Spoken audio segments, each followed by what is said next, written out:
आता फक्त लोकसभा निवडणुकीच्या निकालाकडे संपूर्ण देशाचे लक्ष लागलंय। सोलापूर जिल्ह्यातील सोलापूर राखीव आणि माढा मतदारसंघाच्या मतमोजणीत कोण विजयी होणार याची एकच चर्चा असून मंगळवारी आता हे चित्र स्पष्ट होणार आहे। लोकसभेच्या मतमोजणीसाठी जिल्हा प्रशासन सज्ज असून सोलापुरातील रामवाडी गोडाऊन मध्ये मतमोजणी पार पडणार आहे। सोलापूरसाठी 12,1586 इतकी मतं मोजली जाणार आहेत, तर पोस्टल मतांची संख्या 3,511 आहे। माढा लोकसभा मतदारसंघासाठी 12,67,530 तर पोस्टल मतदान 6,971 एवढी मतं मोजली जाणार आहेत। सोलापूर लोकसभा मतदारसंघातील मोहोळ शहर उत्तर व शहर मध्य, अक्कलकोट दक्षिण सोलापूर व पंढरपूर असे 2 तालुके एकाच हॉलमध्ये 14 टेबलवर मतमोजणी होणार आहे। मोहोळ 24, शहर उत्तर 20, शहर मध्य 27, अक्कलकोट 27, दक्षिण 24, पंढरपूर 25 इतक्या फेऱ्यांमध्ये मतमोजणी होणार आहे। माढा मतदारसंघासाठी करमाळा व माढा, सांगोला व माळशिरस, फलटण व माण हे एकाच हॉलमध्ये 14 टेबलावर मतमोजणी होणार आहे।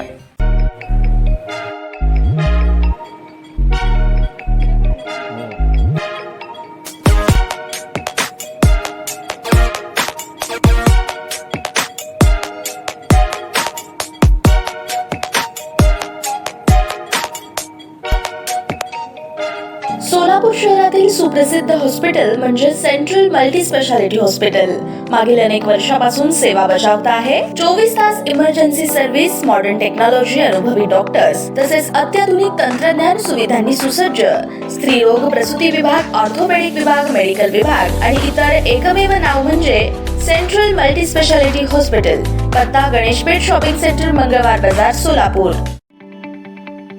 ताज्या बातम्या पाहण्यासाठी प्राईम महाराष्ट्र न्यूज चॅनलला सबस्क्राईब करा।